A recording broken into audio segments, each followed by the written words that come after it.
Do you want some really awesome Sony glass, but you don't want to dish out thousands of dollars for what everyone already knows is the best stuff? Well, luckily for you, you just found the right video. So I'm going to show you some diamonds in the rough that can easily be picked up today for some bargain prices. So the Sony emount has been around for north of a decade now, and we went from having 2 lens options in 2010 to almost 300 in 2024.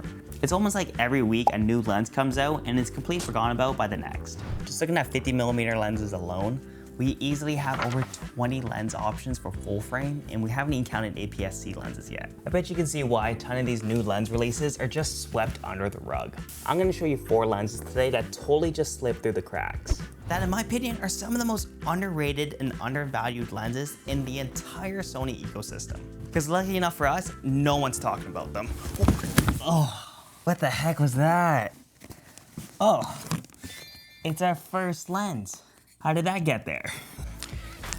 Now, this lens has to be the most underrated 24mm lens for Sony, and it's not even a real 24mm lens. It's a 25, which is probably why most people forgot about it. 25 isn't going to show up on Google when most people are looking for 24mm lenses. This is the Zeiss 25mm f2 lens, and it was first released in 2015, which was a time when there was less than 10 full-frame emount lenses across all manufacturers. Zeiss really knocked it out of the park with this one. It's insanely sharp for one. It's lightweight. The Zeiss signature color pop is just, it's weather sealed, has marginal focus breathing, and it can focus insanely close, like borderline macro level. In my opinion, this is one of the best hybrid photo video lenses ever made for the emount system. It pretty much just ticks every box. Not to mention, it just has its own unique rendering. I can't really explain it. Maybe it's the micro contrast or just the way the autofocus parts fall off, but there's just something about the images this lens produces that just stand out. Now, let me just save you 15 minutes here before you run off and watch a comparison video between this lens and the Sony G Master lens, because the newer Sony 24mm G Master is sharper, faster, and has a touch less chromatic aberration, but the GM is also bigger, heavier, and it costs about $1,400 before taxes, and that's really where Zeiss comes out winning. Because this lens has been around for so long, it can easily be picked up for about $450 used in excellent condition, basically everywhere. And when I say the Sony is technically superior, if the Sony was 100, the Zeiss Baddest is a solid 97, which for a third of the cost of a new 24G Master, I can't recommend this lens enough. So if you don't want to dish out loads of cash, or maybe you just want a lighter loadout, this thing is basically a no-brainer if you're looking for something in this focal range.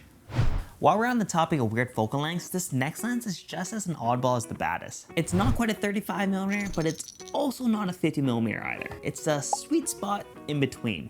It's a 45mm lens, but not just any 45mm lens.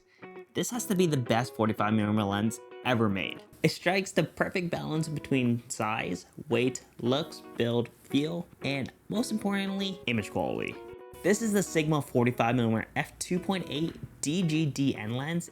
Shockingly enough, even in this tiny little package, it's for full frame. This lens came out in 2019, which is why I think this lens just missed its time in the spotlight. It simply just released too early. This lens came out a year before Sony released their first compact full frame camera, the A7C, in 2020, which in my opinion was a triggering event when everyone started focusing on compact lenses for full frame. But by this time, the Sigma 45 was pretty much just yesterday's news, and no one really ever batted an eye at this lens again. Which is a real shame, because this lens is a real performer in pretty much every way. First of all, it's pretty much just built like a tank. It's all metal construction, and that includes the lens hood. Sigma designed this lens after retro cinema lenses, which is why it just has this classic look to it. Not to mention, it's also weather sealed and has this wonderful clicky aperture. It pretty much has every single bell and whistle you can want in terms of build quality. Now for its size, it's not quite a pancake lens, but it's really close. It's less than 2 inches thick and it weighs 230 grams or less if you're an L-mount shooter. Now you may be thinking none of this really matters if the lens doesn't perform well, but this is where I really have to give it to Sigma. This lens takes fantastic photos and is fast to focus. It's super sharp wide open and has very little chromatic aberration, vignetting, and distortions too. Even with a 2.8 aperture, this lens is more than capable of creating lots of separation. And it just kind of has a unique rendering because it's a 45mm lens. And if you're a video shooter, you could be excited about this lens too. It has very little focus breathing and it's pretty much just dead silent. This lens literally has it all, and it's a secret little gem of a lens. Now this lens does retail for $550 new, But the beauty of this lens is that it never really took off, so it could be picked up used or on sale for around $250 to $350. Personally, I picked up mine 2 years ago brand new from Adorama for $229, and this has got to be one of the best value lenses I've ever purchased ever. Also, I just really love the look of this lens. This is part of Sigma's I-Series lenses, which is a range of compact primes all with the same design language and build quality. Personally, when I'm traveling, I pair this lens with its older brother, the 90mm. Man, I don't know if I'm feeling it from that tumble earlier or if I'm just really starting to get old. I'm just starting to feel like our next lens, which is one of the oldest ever released lenses for the Sony emount system, which also just happens to be another one of those out of the ordinary focal lengths. This one you may have already heard before because it's just a legendary lens in terms of sharpness.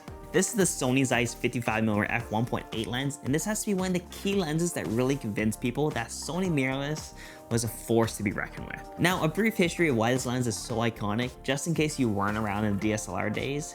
The absolute pinnacle of lenses used to be these big, chunky, manual Zeiss Otis masterpieces, which were pretty much just optically perfect lenses. There was only 4 lenses in this lineup. There was a 28, a 55, an 85, and a 100. Each one costing about $4,000 to $6,000 a pop.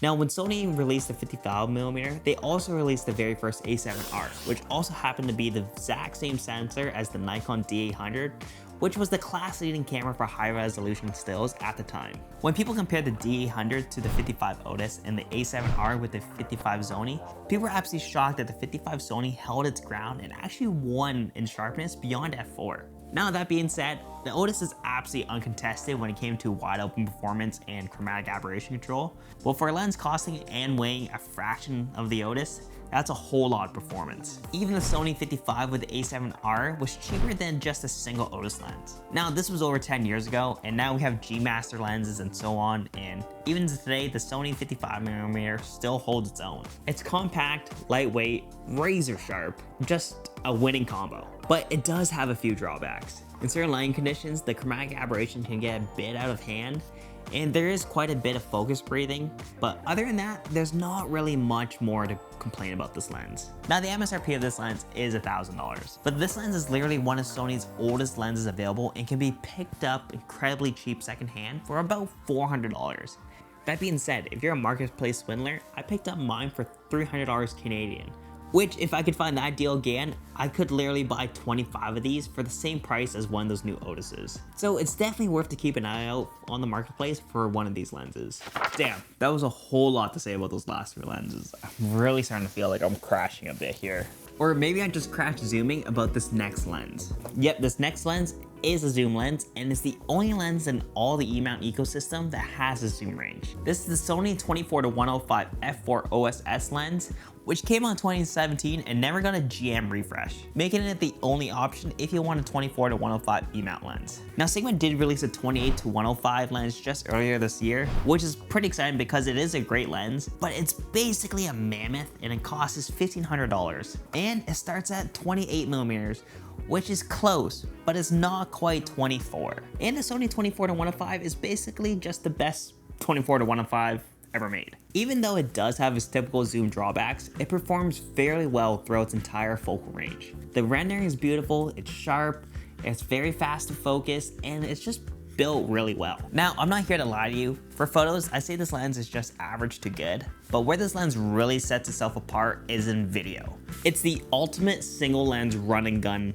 First of all, there's essentially no focus breathing on this lens at all across its entire focal range. I'm not sure how Sony pulled that off on this lens, but this is usually a feature that people pay thousands of dollars for just getting a video specific lenses that don't do that. Secondly, the lens itself is stabilized. This paired with Sony's IBIS active stabilization is just incredible. And if you top that off with stabilization in post, these clips literally look like they were just shot on a gimbal. Not to mention, some Sony cinema cameras don't even have IBIS, making lens stabilization the only choice. Just as a side note, if you do get this lens, make sure you update the firmware of the lens. Sony's newest update allows the internal stabilization of the lens to work in tandem with Sony's in-body stabilization. If you throw this lens and they're not working together, that's why.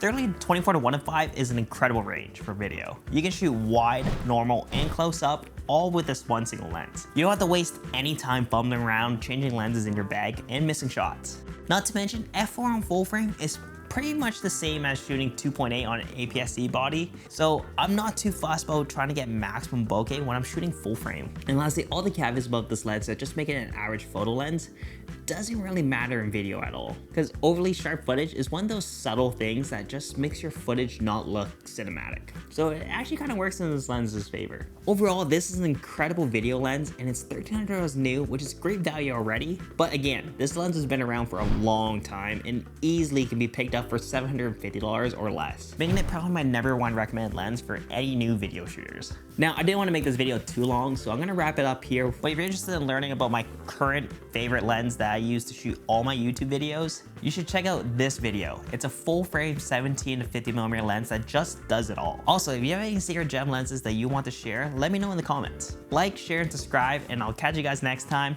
Ciao.